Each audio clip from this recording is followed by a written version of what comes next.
I think there's two main issues why these instances of mass shootings and hate crimes and terrorism continue to happen.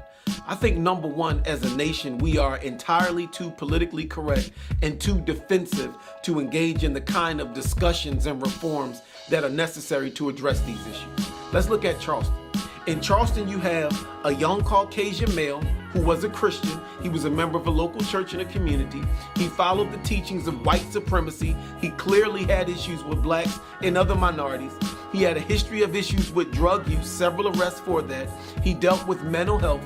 He walks into a predominantly black church and shoots and kills several people with a weapon that he obtained legally. Now let's look at Orlando.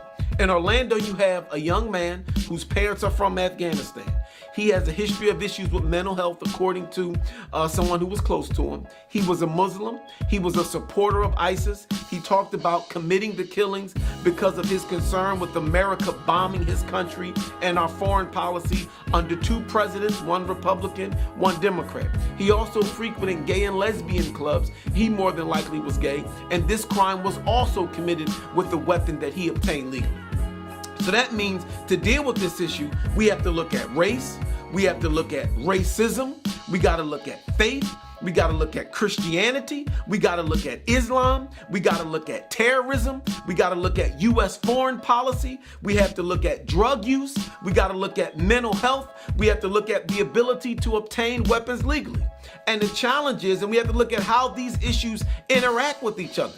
And the challenge is the minute we go to address these issues, everybody says, don't blame us and don't point the finger at us. Don't make it about faith. Don't make it about guns. Don't make it about drug use. Don't make it about mental health. Don't make it about racism. So how can we ever fix the issue if no one wants to take ownership and we can't even have these discussions because we don't want to offend anybody, we don't want to isolate anybody. So therefore, this issue is somewhat at a standstill because there is no traction, there is no movement in dealing with this challenge.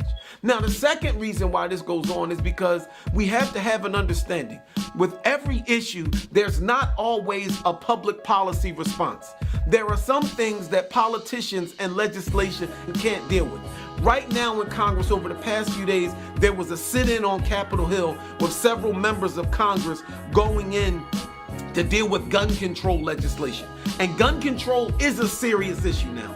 Most of these mass killings have taken place with firearms that were obtained legally by people that should have never had them. So that is an issue that we have to deal with. But on the flip side, we also have to look at this. There are several crimes that are committed in society with weapons that are obtained illegally. Currently, there are mandatory sentencing laws.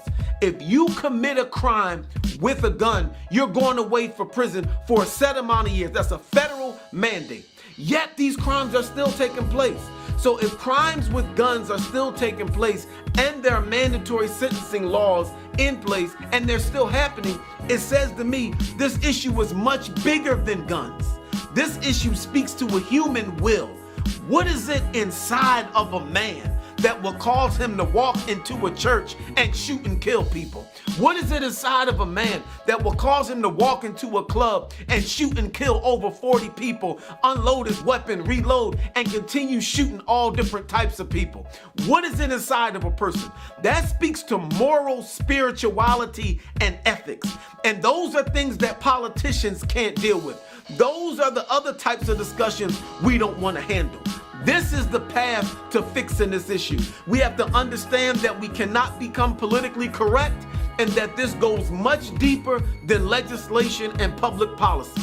We got to deal with the faith, the culture, the ethics of society. And until we're willing to have these discussions, we won't see an end to this issue. There is a path to reconciliation, but it goes much deeper than what we hear discussed on the media. Taking matters into our own hands is having these challenging discussions and leading reforms and resolution in these particular areas.